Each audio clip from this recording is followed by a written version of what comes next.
ঘর দিলাম প্রথম দিয়ে আসলাম না বাঙ্গা আইতে আইতে ঘর তখন আবার মোটামুটি কাম পর ক্লিয়ার কাজ ক্লিয়ার কী করবো মিস্ত্রি আর রাজমিস্ত্রি পাওয়া যায় না পরে নিজেই কোনোদিন করি নেই গিয়ে তার বাদেও নিজেই এখন মিস্ত্রি কাজ করতেছি কারণ করি নেই গিয়ে এখন যেভাবে মাইসে করে আমি চেষ্টা করতেছি যে তার বাদে ভিতরে করতেছি কারণ এই তো আর 2-3 দিনের ভিতরে আল্লাহ দিলে ব্যবসা শুরু করবো আল্লাহ ব্যবসা করলে পোলট্রি আমি সময়ের অভাবে বন্ধু বান্ধব সাথে কোনো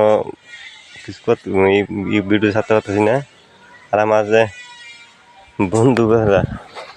কাকুর আমার দেখা সাক্ষাৎ কাকু সাপোর্ট করার মতো টাইম নাই কারণ এই যে খুব ব্যস্ততা কাজ করতেছি আমি খুব ব্যস্ত কারণ এই যে কারেন্টের কাম ক্লিয়ার খালি যে কয়টা ফ্যান না গেলে মনে যায় বাচ্চা উঠতো সবাই ভালো থাকেন জানি।